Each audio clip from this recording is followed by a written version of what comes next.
Okay, so good morning, all of you. So now we will start our next unit of learning assessment, that is tools of assessment. ठीक है, I hope आप लोग सब अच्छे होंगे. So on your request मैं ये video जल्दी ही अपलोड कर रही हूँ because the exams are very nearer. So इसलिए आप लोग के रिक्वेस्ट में I am going to start this session today for video session for the chapter 3 or unit 3 of learning assessment. Okay, so the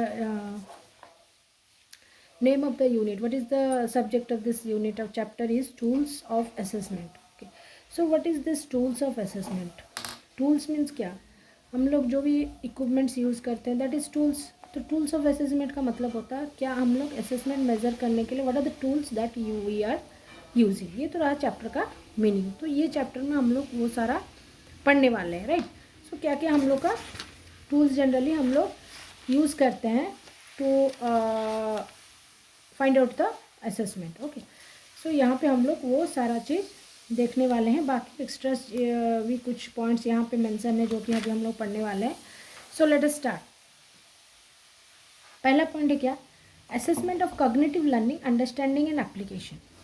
इसका मतलब क्या है, कॉग्निटिव लर्निंग. कॉग्निटिव लर्निंग आप इसका मतलब क्या है, लर्निंग तो आप लोगों को पता है to gain some knowledge. Okay, then cognitive का मतलब क्या है, that is related to always mind, logical thinking, logical reasoning, that is related to always mind. तो इसका मतलब क्या है, cognitive learning, assessment of cognitive learning. Cognitive learning क्या है, it is a function based on how a person process and reason information. कैसे एक child या एक स्टूडेंट या एक पर्सन कैसे इन्फॉर्मेशन को प्रोसेस कर रहा है. Okay, because it is related to mind, कैसे थिंक कर रहा है उसके बारे में. So it revolves around many factor. तो ये जो कॉग्निटिव लर्निंग है that is related to mind, that revolves around various factors. जैसे कि प्रॉब्लम सॉल्विंग स्किल होना चाहिए, मेमोरी रिटेंशन मतलब याद रख पाना चाहिए हम लोग क्या पढ़े थे क्या नहीं पढ़े थे, थिंकिंग स्किल, हम लोग एक क्वेश्चन दिया गया तो हम लोग उस बारे में सोच सकते हैं कैसे हम लोग इसको सॉल्व करें. हम लोग पहले थिंक कर सकते हैं, उसके बाद हम लोग प्रॉब्लम को सॉल्व कर सकते हैं.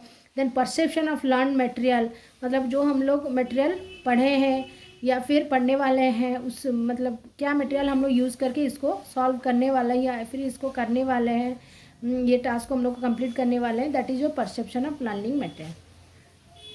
सो cognitive learning happens both consciously and unconsciously. कभी कभी क्या होता है, हम लोग कॉन्शियसली कॉग्निटिव लर्निंग करते हैं, कभी कभी अनकॉन्शियसली होता है. तो ये क्या है, ये एक पर्सन क्या कैसे प्रोसेस करता है, कैसे रीजन करता है information, the how a person processes and reasons information, that is known as cognitive learning. और वो फैक्टर्स किसके ऊपर डिपेंड करता है, कैसा उसका प्रॉब्लम सॉल्विंग स्किल है, कैसा उसका perception of learning material skill है, मेमोरी रिटेंशन, थिंकिंग स्किल, ये सारा इन्वॉल्व है. कॉग्निटिव लर्निंग थियरी क्या इम्प्लाइज करता है, it implies the process concerning learning can be explain by analysing the mental processes first. मैं पहले ही बता दी थी, that is related to brain, that is related to mental activity. तो हम लोग कैसे मेंटल प्रोसेस से कैसे हम लोग कुछ चीज़ को एनालाइज कर रहे हैं, that is cognitive learning. Okay, so it suggest with an effective cognitive process learning is easier and new information can be stored in the memory for a long time. Memory में long time के लिए store होता है. On the other hand inactive cognitive process, एक active cognitive process क्या है, effective, उसमें हम लोग मेमोरी रिटेंशन होता है. बट इनएफेक्टिव कॉग्निटिव प्रोसेस क्या है, लर्निंग डिफ़िकल्टीज, मतलब डिफ़िकल्टी होता है मेमोरी करने में, थिंक करने में, ओके, परसेप्शन करने में, तो ये सारा डिफ़िकल्ट होता है. That is your ineffective cognitive process. ठीक है, तो effective of cognitive application of cognitive learning हम लोग देखेंगे. Cognitive process influence learning, obviously अगर हम लोग का रीजनिंग पावर अच्छा है, स्किल्स अच्छा है, मेमोरी अच्छा है, सो ये इन्फ्लुएंस करेगा लर्निंग को. अगर हम लोग के पास नहीं है then we will have a bad result. Okay, so this is your influence learning. As a child grow they become capable of increasingly more sophisticate. और बच्चा जब बढ़ता है उसका ये प्रोसेस कॉग्निटिव थॉट प्रोसेस बढ़ते जाता है. Individual organise the thing they learn, ये जो पढ़ रहे हैं उसको ऑर्गेनाइज कर सकता है। New information is mostly acquired when the people can associate it with thing they have already, और न्यू इन्फॉर्मेशन ज़्यादा तो वो बैक इन्फॉर्मेशन को एसोसिएट करके न्यू इन्फॉर्मेशन को इजीली एक्वायर कर पाते हैं। सपोज हम लोग एक चैप्टर पढ़े थे लास्ट क्लास में, अगर हम लोग आज जा रहे हैं वो क्लास अटेंड कर रहे हैं नेक्स्ट क्लास, तो we can easily understand what we have read in the last class. But अगर हम लोग क्लास मिस किए थे, हम लोग नहीं अटेंड किए थे, so we will find some difficulty. So इससे भी कॉग्निटिव लर्निंग रिलेटेड है। कंट्रोल हो सकता है, इंडिविजुअल लर्निंग को कंट्रोल कर सकता है कॉग्निटिव प्रोसेस में। सो ये है कॉग्निटिव लर्निंग का एक शॉर्ट क्वेश्चन हो सकता है, right. So then we will go to the thinking skills. तो ये सारा जो स्किल्स है, कॉग्निटिव स्किल्स है, थिंकिंग स्किल्स है, ये इफेक्ट करता है हमारा असेसमेंट प्रोसेस को। सो थिंकिंग स्किल क्या है? थिंकिंग का मतलब क्या है? सोचना। तो हम लोग का जो सोचते हैं, हम लोग किसी के बारे में कैसे एनालाइज करते हैं, कैसे सोचते हैं, वो that is your thinking skill. तो according to Mohsin, thinking is an implicit problem solving behaviour. अगर हम लोग थिंक कर पा रहे हैं then we can go for the problem solving behavior. Then according to Gilmer, thinking is a problem solving process in which we use idea symbol in place of over activity. हम लोग ये क्या है? Problem solving process जहाँ पे हम अपना idea और सिंबल यूज़ करते हैं। So thinking skill helps to do thing like solve problem, make decision, ask question. हम लोग कुछ भी कर पाते हैं, ठीक है। प्रॉब्लम सॉल्व कर पाते हैं, डिसीजन ले सकते हैं, आस्क क्वेश्चन पूछ सकते हैं। So these are all your thinking skills, right? So thinking skill enable us to integrate each new experience into the schema that we constructing how things are. हम लोग कैसे things को बनाते हैं, okay? Then it is apparent that better thinking will help us to learn more. Obviously अगर हम लोग अच्छे से सोच पाएंगे तो हम लोग अच्छे से learn कर पाएंगे, okay? So this is your idea about thinking skill. तो ये थिंकिंग स्किल की बात हम लोग तो देख लिए कि थिंकिंग स्किल हम लोग कैसे सोचते हैं वो इफेक्ट करता है लर्निंग में, ओके। डिफरेंट प्रोफाउंड पर्सन, कुछ डेफिनेशंस भी दिए हैं। उसके बाद हम लोग एक टाइप ऑफ थिंकिंग में जाएंगे, convergent thinking, okay. So after that we will move to divergent thinking. So इसका भी बहुत सारा टाइप्स है, जैसे convergent thinking, divergent thinking, critical thinking. Thinking का भी बहुत सारा टाइप्स है। तो पहला है हमारा कन्वर्जेंट थिंकिंग। ये टर्म कौन, it is coined by Joy Paul Guilford as a opposite of divergent thinking. वो क्या बोले थे? It is opposite of divergent thinking. ये जनरली क्या करता है? It ability to give the correct answer to standard question that do not require significance creativity. For instance in most task in school, जैसे हम लोग करेक्ट आंसर एक question में दे सकते हैं, okay. So convergent type of thinking that focuses on coming up with single well establish answer. अगर कुछ question है हम लोग उसको वेल एस्टेब्लिश आंसर एक दे पा रहे हैं सोच के, that is your convergent thinking. Second point. Third point क्या है? It is most effective in situation where an answer readily exist and simply needs to either recall or work out through the decision making.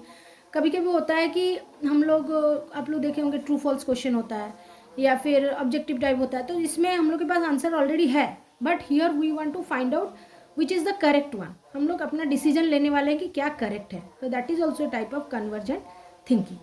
So convergent thinking is used as a tool in creative problem solving. Creative problems को हम लोग solve कर पाते हैं। One an individual is using critical thinking to solve problem, they consciously use standard और probability. Critical thinking use करने से वो प्रोबेबिलिटी होगा नहीं होगा वो सब यूज करता है, okay. But here we can it can be use for creative problem solving, right. So convergent thinking, ये रहा आपका कन्वर्जेंट थिंकिंग। कन्वर्जेंट थिंकिंग में क्या होता है? हम लोग ये टर्म पॉल गिलफोर्ड बोले थे कि ये अपोजिट ऑफ डाइवर्जेंट थिंकिंग है। हम लोग सिंपली कुछ क्वेश्चंस को एनालाइज करके आंसर दे सकते हैं, right. So well establish answer हम लोग दे सकते हैं। सो this is your convergent thinking, ठीक है। तो देन हम लोग जा रहे हैं नेक्स्ट, हमारा जो थिंकिंग है डाइवर्जेंट थिंकिंग। सो ऑब्वियसली अगर convergent is opposite of divergent, divergent is also opposite convergent. So ये क्या थॉट प्रोसेस है? It is use to generate creative ideas by exploring many possible solution. इसके पास बहुत सारा पॉसिबल सॉल्यूशन है, हम लोग को उसमें से कुछ आइडिया एक्सप्लोर करके अपना सॉल्यूशन निकालना है। तो many possible solution explored in short amount of time and unexpected connections are drawn after the process of divergent thinking has been completed. जब हमारे पास बहुत सारा सोल्यूशन है, हम लोग को क्या करना है? पॉसिबल सोल्यूशन निकालना है। जब हम लोग डाइवर्जेंट थिंकिंग कंप्लीट हो जाता है, idea and information organise and structure, ठीक है। हम लोग जब हम लोग ये थिंकिंग कर पाते हैं तो आइडियाज इन्फॉर्मेशन स्ट्रक्चर ऑलरेडी हो चुका है, किसमें? कन्वर्जेंट थिंकिंग में।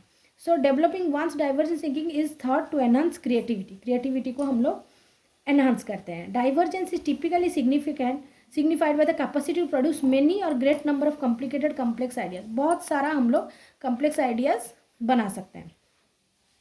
A single question returns multiple answers, and though the answers vary considerably depending on the person, all answers are equal value. Perhaps they do not exist even before so far novel, surprising और unusual. तो हम लोग क्या करते हैं, डाइवर्जेंटली think करते हैं, solution बहुत सारा है, उसमें से हम लोग पर्टिकुलर सोल्यूशन निकालते हैं।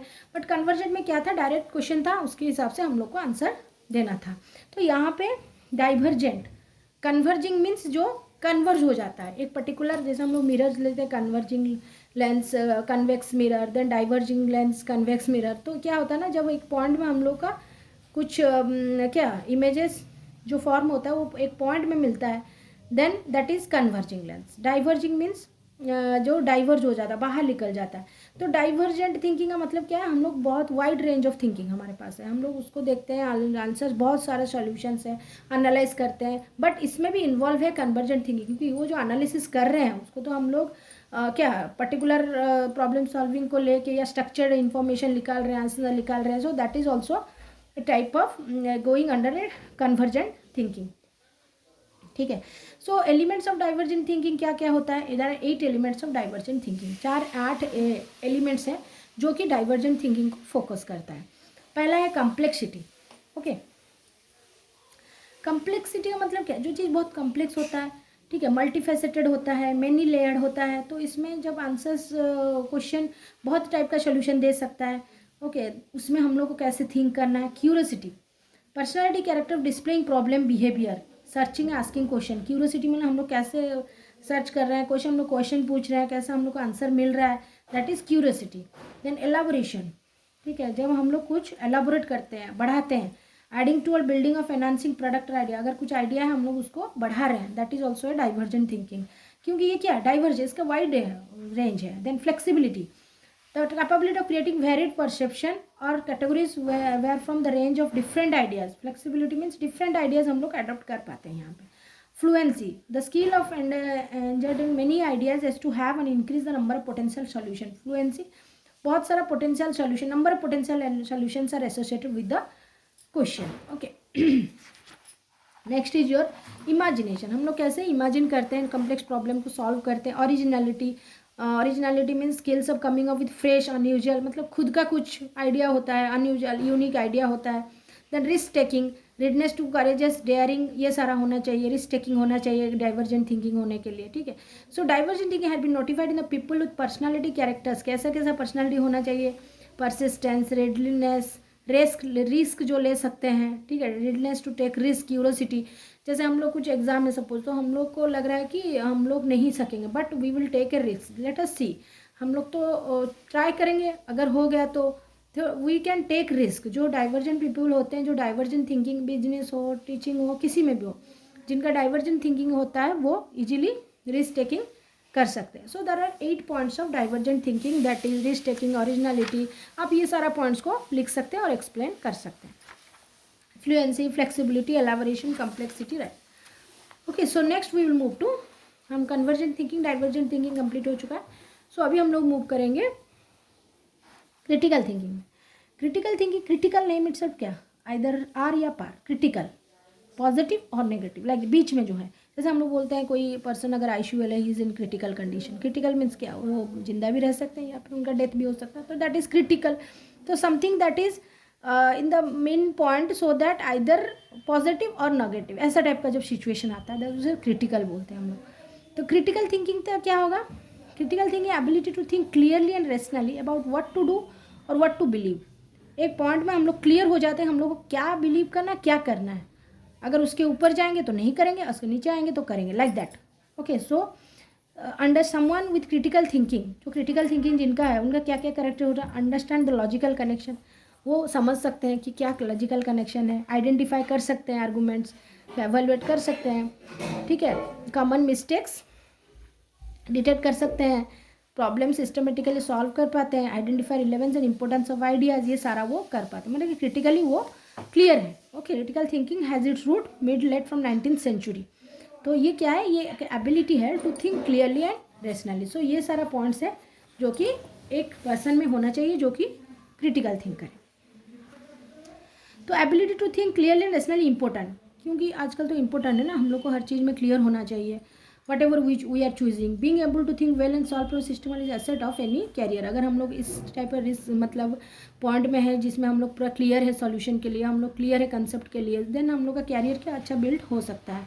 It is very important in a new knowledge economy. The global knowledge economy is driven by the information and technology. आजकल क्या है, इन्फॉर्मेशन टेक्नोलॉजी का जमाना है। One has to able to deal with changes quickly and effectively. Changes को quickly and effectively deal करना है और उसके क्लियर सोल्यूशन हम लोग को निकालना है। Okay, then critical thinking, next point हम लोग बोल सकते हैं, it enhances language and presentation skill. Thinking clearly and systematical, अगर हम लोग क्लियर हैं, सिस्टमेटिक है, then we can easily go for presentation. Promotes creativity, critical thinking pressure question evaluate new ideas promote करता है। सेल्फ रिफ्लेक्शन, कल मैं last class में बताई थी रिफ्लेक्शन क्या है। रिफ्लेक्शन मीन्स हम लोग जब खुद को एनालाइज कर पा रहे हैं कि हम लोग किस पॉइंट में, हम लोग इसके बाद हम लोग क्या अचीव करने वाले हैं, क्या कर सकेंगे क्या नहीं कर सकें, हम लोग खुद को असेसमेंट कर पा रहे हैं। So that is your self reflection or reflection. Good critical thinking is the foundation of science and democracy. जो फाउंडेशन ऑफ साइंस हुआ है आजकल, जो साइंटिफिक आइडियाज़ आया है, जो हम लोग डेमोक्रेसी मेंटेन किए हैं, so that is all due to critical thinking. Okay, so critical thinking यहाँ पे क्या है, science use requires the critical use of reason in experimentation. जो भी साइंटिस्ट इन्वेंट कर रहे हैं वो क्रिटिकल है, ठीक है, क्रिटिकल थिंकिंग है उनका, वो क्लियर है, right. So these are the points on critical thinking. So we see there are three types of thinking: convergent, divergent and critical. Convergent means that is just related to questions and answers. हम लोग जो भी question पूछ रहे हैं उसको answer दिया जा रहा है, वेल एस्टेब्लिश्ड आंसर दिया जा रहा है सॉरी, ठीक है। देन डाइवर्जेंट में हम लोग देखते हैं कि हम लोग का 8 पॉइंट्स है, जैसे कि complexity, curiosity, flexibility, fluency, imagination, originally, ये सारा रहना चाहिए। और क्रिटिकल में तो हम लोग देखिए कि कंसेप्ट हम लोग का क्लियर होना चाहिए, राइट। सो देन हम लोग नेक्स्ट आ रहे हैं problem solving. Problem solving involves 3 basic function. क्या है, seeking information, generating new knowledge, making decision. हम लोग पहले इन्फॉर्मेशन देखिए कि हम लोग एक प्रॉब्लम सॉल्व करेंगे, हम लोग को क्या करना है, पहले चेक क्वेश्चन देखेंगे, उसके बाद हम लोग उसको न्यू नॉलेज हम लोग का अडोप्ट करेंगे, देन डिसीजन लेंगे कि हम लोग उसको कैसे सॉल्व करते। तो ये रिलेटेड है 3 चीज़ में, thinking, reasoning and decision making. Okay, thinking, seeking information और thinking, then reasoning, generating new knowledge, then decision making, critical thinking and creative thinking. So सारा चीज़ मिला हुआ है प्रॉब्लम सॉल्विंग में। क्रिटिकल थिंकिंग भी है, देन क्रिएटिव थिंकिंग भी है, ओके, डिसीजन मेकिंग है, ये सारा रिलेटेड है प्रॉब्लम सॉल्विंग के लिए। तो हम लोग जब एक प्रॉब्लम सॉल्व करते हैं तो हम लोग को सारा चीज़ देखना है। Okay, so there are 4 steps in solving a problem. क्या क्या स्टेप है प्रॉब्लम सॉल्व करने के लिए?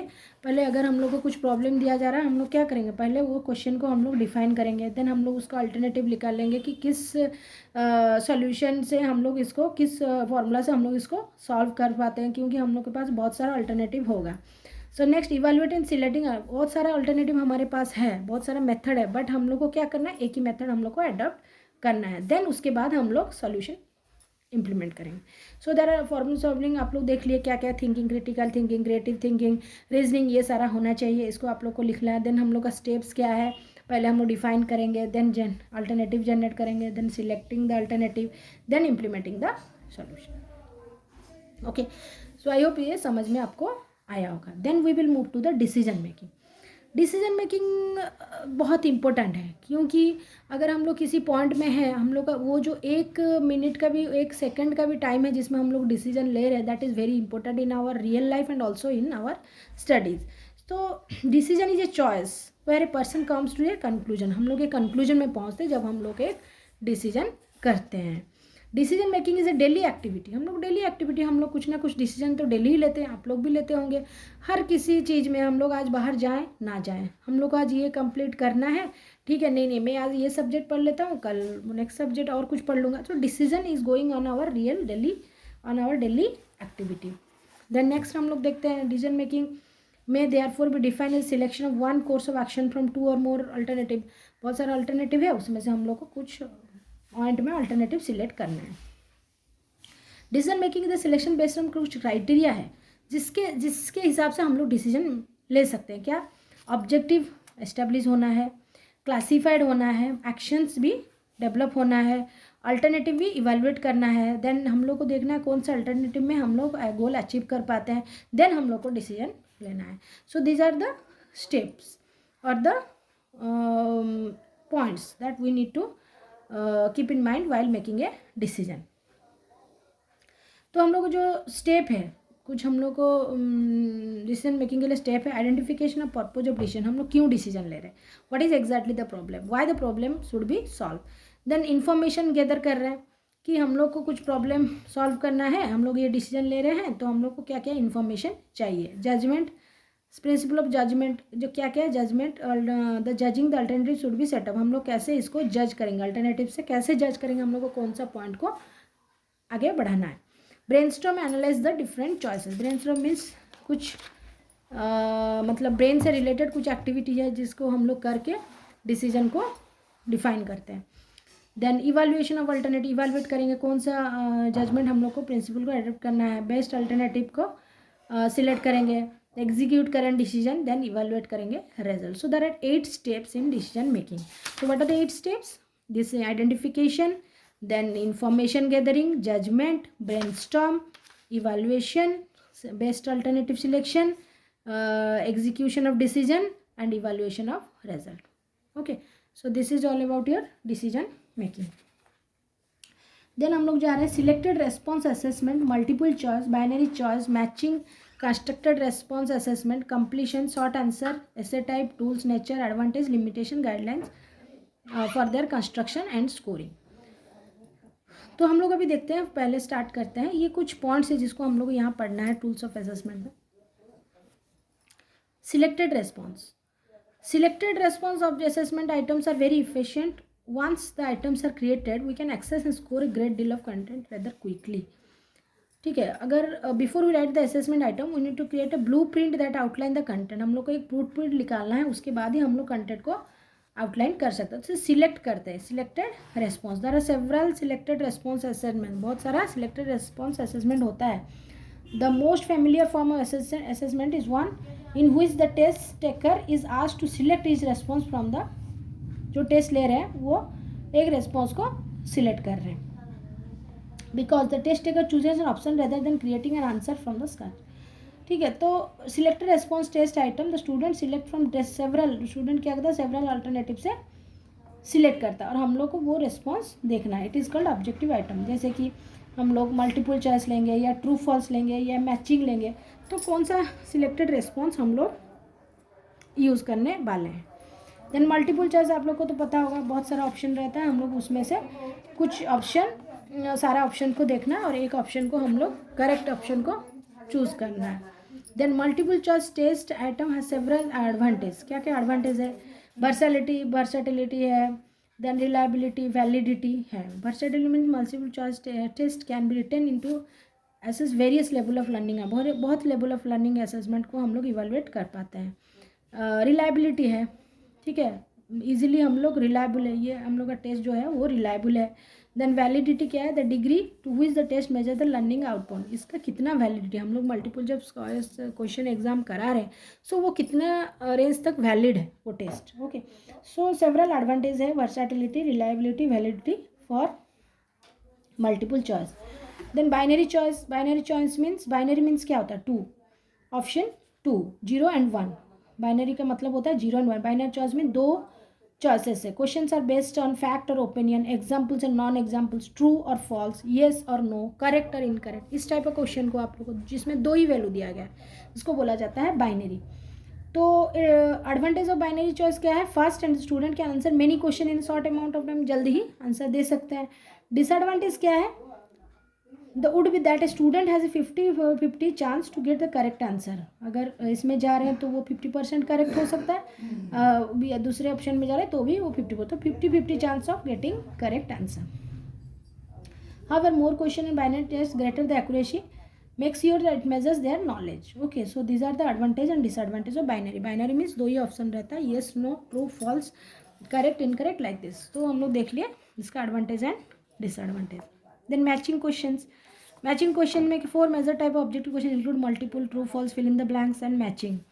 इन general matching item consist of column. हम लोग कॉलम में लिखते हैं, यहाँ पे कॉलम ए कॉलम बी हम लोग दो मतलब पार्ट में डिवाइड किया है और उसको हम लोग बच्चों को बोलते हैं मैच करने के लिए, करेक्ट ऑप्शन को मैच करने के लिए। सो इसमें क्या एडवांटेज होता है इस टाइप में, the require a short period of reading and response time, time बहुत कम लगता है, हम लोग इजीली मैच, सपोज हम लोग को 4 यहाँ पे ऑप्शन है, यहाँ 4 है, हम लोग को 3 ही पता है, तो हम लोग अगर 3 कर देंगे तो ऑब्वियसली लास्ट जो ऑप्शन है हम लोग उसको भी कर सकते हैं, बिकॉज हम लोग को 3 करेक्ट पता है। देन हाई रिलायबल टेस्ट को ज़्यादा रिलायबल है, एफिशिएंसी एक्यूरेसी है, शॉर्ट टाइम में हो सक रहा है, so these are the advantage of matching. Then constructed response assessment में रिटन असेसमेंट, ठीक है, which include short response, fill in the blanks question, extended response item, short and long essays. Okay, so completion items are similar to multiple choice question without the distraction. Student need to recall the information being asked, मतलब complete करना, हम लोग को कुछ चीज़ आधा लिखा है उसको कंप्लीट करना है। तो रीजन फॉर यूजिंग देम, किसका क्या रीजन है, completion item support learning objective function having student be able to call up the special, मतलब रिलेट कर सकता है, अगर इसके बाद ये है तो ये पॉइंट के बाद क्या आंसर आने वाला है। Then one difficulty in creating complete item is to formulate the stem with sufficient contextual clues, हम लोग को थोड़ा क्वेश्चन बनाने में इसमें डिफिकल्ट होता है, कैसे हम लोग किस टाइप का क्वेश्चन ले रहे हैं। शॉर्ट आंसर आपको पता है, जिसमें कंस्ट्रक्टेड रेस्पॉन्स फॉर्मेट है, request the student to supply other than the select, हम लोग यहाँ पे सिलेक्ट नहीं, हम लोग को कुछ सप्लाई करना, हम लोग को कुछ लिखना है, short answer. When crafting short response question keep it focus to answer that the question is clear, question clear होना चाहिए और डिफिनेट आंसर होना चाहिए इसके लिए, राइट। इसमें हम लोग को कुछ रेस्पॉन्स, हम लोग को कुछ दिखाना है, कुछ लिखना है, शॉर्ट आंसर, यहाँ पे हम लोग को सिलेक्शन नहीं करना है। ऐसा टाइप भी सेम है। Then here also we have to use our high level of cognitive abilities. Then advantage क्या है, हायर ऑर्डर क्रिटिकल थिंकिंग, ऐसे टाइप क्वेश्चन में हम लोग कैसे रिप्रेजेंट कर रहे हैं, कैसे हम लोग मेंटेन कर रहे हैं कॉपी में लिखना, कैसा पॉइंट्स लेके हम लोग कर रहे हैं, तो ये सारा क्रिटिकल, सपोज एक क्वेश्चन में हम लोग पॉइंट्स लेके दिखा रहे हैं, डायग्राम बना रहे हैं, कैसे हम लोग का थिंकिंग है, so that is related to our higher order thinking skill. Evaluate student thinking है, हम लोग इजीली इवेल्युएट कर पा रहे हैं, क्योंकि मल्टीपल चॉइस में हो सके, बच्चे 2 क्वेश्चन को पता है और 2 क्वेश्चन वो ऐसे ही कर दे रहे हैं, जो कि उनको वो क्लियर ना भी हो, बट यहाँ पे उन बच्चे क्लियर होना जरूरी है। Provide authentic experience, problem solving decision में एक्सपीरियंस होना चाहिए। डिसएडवांटेज क्या है, मेन चीज़ है टाइम थोड़ा ज़्यादा चाहिए, टाइम कंज्यूमिंग होता है ऐसे टाइप में। प्रैक्टिस टू इन पोर और अनपॉलिश्ड राइटिंग, और मतलब अनपॉलिश्ड राइटिंग में थोड़ा प्रैक्टिस इसमें चाहिए, क्योंकि वो लॉन्ग क्वेश्चन नहीं लिख सकता है। So these are what short question, matching type, completion and ऐसे type question. Then guidance for construction and scoring, guideline for construction, क्या क्या गाइडलाइन है, limit the problem that the question poses so that it will have clear and definite meaning होना चाहिए, simple words में होना चाहिए। कैसे हम लोग क्वेश्चन करें, prepare question which require consider thought, बच्चे सोच के आंसर देंगे, क्या क्या गाइडलाइंस है कंस्ट्रक्शन ऑफ क्वेश्चन के लिए। Require all student to answer to the question on the test, सारे बच्चे आंसर दे सक रहे होंगे, ठीक है। So these are the guidelines of question construction. Then guidelines of scoring, कैसे हम लोग स्कोर करें, point method, have a written outline for your self which express your preconceived model of high quality answer, key points to be included और skill, हम लोग को कुछ की पॉइंट्स लेना है जिसका हम लोग टू द पॉइंट देके हम लोग स्कोर बच्चे को दे सकें। Analytic method uses A two way scoring, rate on सब स्केल फ्रॉम 1 to 1, मतलब स्टेप वाइज हम लोग इसमें मार्क दे सकते हैं एनालिटिक मेथड में। होलिस्टिक मेथड में क्या है, 1F स्कोरिंग रूब्रिक, जैसे कि rate on overall scale from 1 to 9, ये क्या था एनालिटिक में 1 to 4। Compare each essay taken as a whole to the model, there is a variation to this method in which raters sort all the essays in 3 categories, below average, average and above average. जैसे हम लोग यहाँ पे बच्चा बहुत अच्छे से लिखा है तो हम लोग उसको किस हिसाब से ग्रेड देंगे, उसके बाद कैसे हम लोग ग्रेड देंगे, सो that is your holistic method. तो हम लोग यहाँ पे डिवाइड कर सकते हैं, बिलो एवरेज है, अबव एवरेज है, कैसा आंसर मिल रहा है। प्राइमरी ट्रेट मेथड क्या है, यूज्ड मोस्ट ऑफन व्हेन ऐसे टास्क इज प्रैक्टिकल वन, ये जब प्रैक्टिकल होता है तब हम लोग इसको प्राइमरी ट्रेड मेथड लेते हैं। For example, write a letter to your friend, the score is determine on whether it was complete, पहले क्या है ये कंप्लीट है या नहीं, ये हम लोग का जो मतलब क्या टारगेट है कि ये जो हम लोग लेटर लिख रहे हैं वो टारगेट हम लोग का कंप्लीट हो रहा है या नहीं। So this thing are done and this is for practical one. हम लोग कुछ अगर प्री डिटरमाइंड वे में करना चाहते हैं. So these are the guidelines for scoring. जैसे गाइडलाइंस फॉर कंस्ट्रक्शन देख लिए. गाइडलाइंस फॉर स्कोरिंग क्या है? Point method to the point. Analytic means score ले रहे हैं 1 to 4. Holistic means 1 to 9. Primary trait means हम लोग को प्रैक्टिकली हम लोग यूज़ करते हैं when we are given the essay task in practical 1. Okay, so these are your guidelines for construction and scoring. Then assessment of effective learning. Okay, so there are 3 main domains of learning. जैसे हम लोग ले सकते हैं 3 domains of learning, and all the teachers know about them and use them in the construction. Teacher को इसके बारे में जानना है. असेसमेंट ऑफ इफेक्टिव, कैसे हम लोग असेसमेंट करने की इफेक्टिव लर्निंग हो रहा है या नहीं, क्या क्या है हम लोग जैसे देख लिए. Thinking, feeling and psychometer. Cognitive domain, affective domain and psychomotor. Cognitive domain में बच्चा कैसे सोच रहा है उस हिसाब से असेसमेंट. बच्चा कैसे फील कर रहा है, इमोशन, उस हिसाब से असेसमेंट. बच्चा कैसे फिजिकल एक्टिविटीज़ दिखा रहा है, that is your psychomotor domain. Okay, so assessment of effective domain 3 types: cognitive, affective and psychomotor. Then the taxonomy in effective domain: receiving, accept, attend, develop, recognise. पहले हम लोग रिसीव करते हैं, रेस्पॉन्ड करते हैं, कंप्लीट है, कोऑपरेट है, या फिर डिस्कशन, एग्जामिन, क्या value, accept, defend, devote, organisation, discriminate, display, order, characteristic, internalise, verify. So ये सारा है इफेक्टिव डोमेन का कुछ कैरेक्टरिस्टिक. ओके, तो कॉग्निटिव डोमेन हम लोग देख लिया, that is related to thinking. ये रहा affective domain. Okay, the next हुआ आपका एटीट्यूड. ओके, सो एटीट्यूड क्या होता है जनरली. एटीट्यूड में हम लोग देखते हैं generally positive and negative views रहता है. हम लोग बोलते हैं ना पॉजिटिव एटीट्यूड, नेगेटिव एटीट्यूड में भी एक पर्सन को लेके बोल सकते हैं, या फिर एक थिंग को, या फिर एक इवेंट को. So this is often referred to as attitude object. Attitude are judgement. ये क्या है? जजमेंट है. Most attitude result of direct experience और observational learning from attitude influence the way a person acts and think. कैसे person act और think कर रहे हैं सोशल कम्युनिटी, इसे हम लोग एटीट्यूड बताते हैं. सो हम लोग जब भी इस टाइप का क्वेश्चन से बच्चे का मतलब परफॉर्मेंस को मेज़र करते हैं, so that is your attitude. Okay, तो डेवलपमेंट ऑफ असेसमेंट टूल और standard assessment. Assessment tool is effective domain are those which are use to assess attitude, interest, motivation and self. हम लोग को ऐसे tools लेना है असेसमेंट के लिए जो एटीट्यूड देखता है, इंटरेस्ट देखता है, मोटिवेशन और सेल्फ एफिशिएंसी देखता है. Then values. Okay, so refers to learner beliefs, attitude और acceptance. value क्या देता है learner. Okay, so that is assessment. हम लोग जब assessment कराते हैं उसका values को हम लोग कैसे decide करते हैं. so personal value, cultural value, social value, professional value, ये सारा value होना चाहिए. जैसे कि person behaviour with good values known as personal value. The noticeable values of man are honesty, truthfulness, reliability. ये होना चाहिए. कल्चरल वैल्यू मीन्स कैसे कल्चर के साथ रिलेटेड है, शेयरिंग ऑफ ट्रेडिशनल कल्चर हो रहा है या नहीं. Social values to behave and experience one self in public place. Social values कैसा हम लोग बिहेव कर रहे हैं. प्रोफेशनल मीन्स प्रोफेशनली पंचुअलिटी है या नहीं, बिहेवियर कैसा है, डेडिकेशन है या नहीं, तो that is your professional values. So हम लोग का वैल्यूज़ में 4 है: personal, cultural, social and professional. Okay, so need of value education. The process of science and technology reading man towards the path of destruction. So the future generation must be guided properly. हम लोग को properly guide करना है and so that to use the benefit of science constructive way में हम लोग को जैसे जाना है. तो इसीलिए वैल्यू एजुकेशन होना चाहिए और ये चारों पॉइंट को हम लोग को देखना चाहिए. सोशल होना चाहिए, प्रोफेशनल भी होना चाहिए, कल्चरल भी होना. कैसे हम लोग कल्चर को ऐसा नहीं है कि हम लोग टेक्नोलॉजी आगे बढ़ाते जा रहे हैं बट हम लोग कल्चर को भूलते जा रहे हैं. That should not be there. Personal values भी रहना चाहिए. इंटरेस्ट क्या है? हम लोग खुद का फीलिंग है. हम लोग को ये अच्छा लगता है, हम लोग को ये अच्छा नहीं लगता, हम लोग को मीठा अच्छा लगता है, खट्टा अच्छा लगता है. इंटरेस्ट. ये assessment of a affective learning with regard to interest involve student showing interest in creating portfolios. बच्चे का इंटरेस्ट को हम लोग मेजर करता है. Self concept according to Baumeister and self conceptually define is the totality of our belief, preference, opinion, attitude. सबको मिला के जो हम लोग बनाते हैं that is our self concept. Okay, aspect of self concept theory.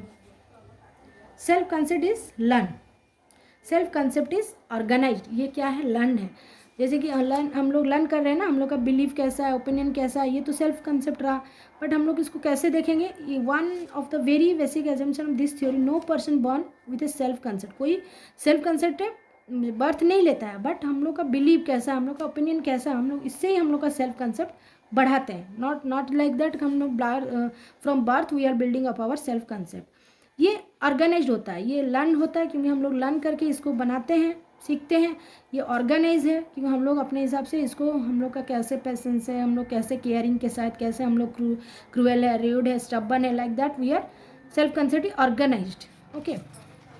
Then lastly self concept is dynamic. ये change होते रहता है, इन्वायरमेंट और सिचुएशन को देख के चेंज होते रहता है. सो सेल्फ कंसेप्ट क्या है? It is our believe, preference, opinion, attitude in a systematic manner towards our personal existence. हम लोग का जो पर्सनल एग्जिस्टेंस है उसके हिसाब से हम लोग का क्या बिलीफ है, क्या एटीट्यूड है, that is your self concept. तो ये क्या होता है? ये लर्न है, LEARND, learn. Self concept learn. It is organise and it also dynamic. Observation means हम लोग लास्ट वीडियो में भी देखे थे. ऑब्जर्वेशन क्या है? कुछ ऑब्जर्व करना. ये जो informal visual assessment student learning, it is a popular method to study the behaviour pattern of individual. कैसे वो इंडिविजुअल का बिहेवियर है हम लोग उसको ऑब्जर्व कर रहे हैं. A good observation provides immediate feedback और to a teacher about student learning. अगर गुड ऑब्जर्वेशन हो रहा है तो बच्चा क्या सीख रहा है, क्या नहीं सीख रहा है, वो हम लोग को नॉलेज में आता है, टीचर के नॉलेज में आता है. So this is all about your observation. कैसे हम लोग बच्चे को ऑब्जर्व कर रहे हैं. Structured observation come from 4 types of survey: instrument, self administrative questionnaires, interview and structured record review. ठीक है, ये सारा है. हम लोग स्ट्रक्चर ऑब्जर्वेशन जब करते हैं, क्वेश्चन पूछते हैं, इंटरव्यू, रिकॉर्ड्स, ये सारा देख के हम लोग स्ट्रक्चर ऑब्जर्वेशन कर पाते हैं. और इसके डिटेल्स हम लोग लास्ट वीडियो में, लास्ट चैप्टर में ऑलरेडी कर चुके हैं. तो अगर इसके बारे में आप डिटेल्स जानना चाहते हैं then kindly watch my last video of unit 2, जैसे कि आपको नॉलेज आ जाए दिस ऑब्जर्वेशन के बारे में. उसमें मैं क्लियरली समझाई हूँ ऑब्जर्वेशन क्या है और उसका टाइप्स क्या है, इसलिए मैं यहाँ पर ज़्यादा टाइम नहीं ले रही हूँ आप लोग का. Okay. So next is our interview. ये क्या है? It is a conversation where the questions are, question पूछा जाता है, आंसर दिया जाता है. हो सके इनफॉर्मल हो, स्ट्रक्चर्ड हो, अनस्ट्रक्चर्ड हो. Informal, the interviewer know which question you want to ask, उनको पता है. स्ट्रक्चर में list of question are prepare so as to interview, मतलब बहुत सारा क्वेश्चन है उससे हम लोग को बनाना है. Unstructured, interview without any set format but in which the interview may have some question formulate in advance. कुछ ऐसा फॉर्मेट नहीं है बट वो एडवांस से कुछ क्वेश्चन बना सकते हैं. बेस्ड इंटरव्यू रेस्पॉन्स, एंड जैसे कि इंटरव्यूअर कैसा रेस्पॉन्स दे रहा है उस हिसाब से हम लोग क्वेश्चन उसको पूछते जाते हैं. अगर अच्छा क्वेश्चन दे रहा है तो उस हिसाब से हम लोग कम्प्लेक्सिटी ऑफ द क्वेश्चन बढ़ाते जाते हैं. अगर क्वेश्चन थोड़ा नहीं दे पा रहा तो हम लोग इजी लेवल का क्वेश्चन पूछते हैं. तो that is your unstructured. Structure means already हमारे पास इतना क्वेश्चन है, हम लोग को उसमें से ही पूछना है. Then informal means the interviewer knows which question you want to ask. Then rating scale, हम लोग कैसे कैटेगराइज करते हैं, कैसे हम लोग एट्रीब्यूट को मेजर करते हैं, that is our rating scale. Okay. So types of rating scale में हम लोग देखेंगे क्या है. Numeric rating scale, graphic rating scale, comparative rating scale. देखिए मैं आपको सिर्फ इंपॉर्टेंट पॉइंट्स ही बता रही हूँ जिसको आपको लिखना है. बाकी आप ये वीडियो देखने के बाद आप सारा description of this book you can go through. ठीक है. सो न्यूमेरिक रेटिंग स्केल में क्या है, हम लोग न्यूमेरिक वैल्यूज देते हैं, जैसे कि 1 to 10 तक असाइन करते हैं. ग्राफिक रेटिंग से हम लोग ग्राफ में डिस्क्राइब करते हैं स्टूडेंट का परफॉर्मेंस कैसा है, बढ़ रहा है, कम हो रहा है. असेसमेंट 1 में थोड़ा इम्प्रूवमेंट था बट अभी कम हो गया है. Like that we can measure the performance in a graph. Then comparative rating scale means हम लोग कंपेयर करते हैं प्रीवियस और अभी का जो रिजल्ट है उसको हम लोग कंपेयर करके स्कोर देते हैं. That is your comparative rating. Number indicates the relative position of the item but not the magnitude of difference. Statement example, I could not live without my computer. Response option क्या है, strongly disagree, neutral, agree, strong agree. तो इस type का जब rating scale हम लोग देते हैं क्वेश्चन के लिए, so that is your comparative rating scale. Then हम लोग जा रहे हैं चेकलिस्ट में. चेकलिस्ट में हम लोग क्या होता है, जब हम लोग कुछ भी दिया जाता है हम लोग को वहाँ पे चेकलिस्ट करना है कि ये है येस और no. So that is your checklist. Okay, so checklist are most common and perhaps easier instrument to in the effective domain. तो इसमें हम लोग क्या करते हैं, enumerate all the attributes and character observed, arrange the attribute as shopping, हम लोग arrange करते हैं, ask the student to mark those attribute. उसके बाद हम लोग बच्चे को बोलते हैं उसको मार्क करने के लिए, right.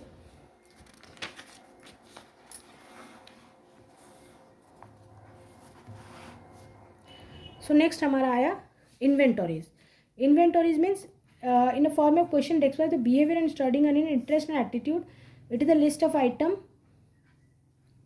Okay, so a personality inventory is one which a person is asked which a list of trait. हम लोग क्या कुछ लिस्ट ऑफ ट्रेट है, जैसे कि ये क्वेश्चन है, I often feel lonely, yes और नो. ठीक है, so this type when we are going for this type of question that is your inventories. Okay, so in the next part it is there assessment of performance, project based assessment, performance based assessment. Okay, so जैसे कि हम लोग पहले देखे performance based assessment also known as alternative or aesthetic assessment is a form of testing that requires student to perform task rather than select an answer. यहाँ पे कुछ performance करने के लिए हम लोग बच्चों को देते हैं, that is performance assessment. Development checklist, portfolio, summary, ये सारा हम लोग देते हैं बच्चों को बनाने के लिए. ठीक है, देन बेनिफिट्स क्या है हम लोग को मतलब आइडिया आता है कि बच्चा क्या इसमें जान रहा है. Okay, then project based assessment, हम लोग कुछ प्रोजेक्ट देते हैं बच्चों को करने के लिए, उसमें से हम लोग को पता चलता है कि बच्चा का नॉलेज क्या है, कितना है. प्रोजेक्ट को देते हैं, बनाते हैं, then that is your project based assessment. Then यहाँ पे कुछ है scope of project based assessment, क्या क्या स्कोप है. It has the student to correlate the subject matter with the industry application. जब हम लोग कुछ एप्लीकेशन कुछ इंडस्ट्री एप्लीकेशन करने वाले हैं तो हम लोग को पता चलता है ये प्रोजेक्ट से कि हम लोग कैसे इसमें से बेनिफिशियल हैं, क्या हम लोग को आउटपुट आने वाला है. देन कैरेक्टरिस्टिक क्या है, engage student in complex and real world issues. Then require student to use inquiry research, ये सारा हो सकता है. Learn and practice interpersonal skills, array of skills needed for the adult life and career, ये सारा हो सकता है. then come to rubrics. okay, so rubrics क्या है, actually determining a student competency at a given task. मतलब एक particular task में उसका competency क्या है, ये हम लोग को rubric से पता चलता है. तो हम लोग कैसे measure, defining the behaviour to be assessed. ठीक है, the first step decide what behaviour student must पर. हम लोग को पहले डिसाइड करना है कि कौन सा बिहेवियर हम लोग स्टूडेंट का नोटिस करने वाला है. चूजिंग द एक्टिविटी, कौन सा एक्टिविटी लेके हम लोग उसको मेज़र करेंगे. डिफाइन द क्राइटेरिया, क्या क्राइटेरिया से हम लोग मेज़र करने वाले हैं. ओके, पहला है defining the behaviour, choosing the activity, defining the criteria. So most rubric consist of 3 basic item. The characteristic क्या होता है, objective, performance and characteristics and points और the scores indicating the degree. क्या है ऑब्जेक्टिव, पहला objective है क्या हम लोग कौन सा कैरेक्टरिस्टिक हम लोग मेज़र कर रहे हैं, परफॉर्मेंस क्या है उसमें कैरेक्टरिस्टिक में, देन क्या पॉइंट्स हम लोग देने वाले हैं, क्या वो अचीव कर चुके हैं. ठीक है, so that is your rubric. तो हम लोग स्टूडेंट का कॉम्पिटेंसी अगर एक पर्टिकुलर टास्क में देखने वाले हैं that is known as rubric. So type of rubrics में हम देखते हैं holistic rubric and analytic rubric. Holistic rubric क्या होता है, often using score overall performance. अगर हम लोग देखते हैं that is your holistic rubric. Analytic rubric क्या होता है, हम लोग परफॉर्मेंस को ब्रेक करते हैं डिफरेंट लेवल में, देन हम लोग मेजर करते हैं, that is your analytic rubric. Okay, so this is all about our rubric. So in the next part it is portfolios, meaning and then types of portfolios. Okay, so portfolios क्या होता है, portfolios in the content of classroom the connection student work that evidence mastery of a set of skill. एक particular task में वो कितना करके वो कितना मास्टर है, उसका अप्लाई नॉलेज कितना है, ये सब हम लोग देख सकते हैं. Portfolio is different from the folder. Explicit guideline, compressive criteria, clear objective, ये सारा होना चाहिए. देन टाइप्स ऑफ पोर्टफोलियोज क्या है, डेवलपमेंटल है, असेसमेंट है, शोकेस है. सो डेवलपमेंटल पोर्टफोलियोज हम लोग देखते हैं.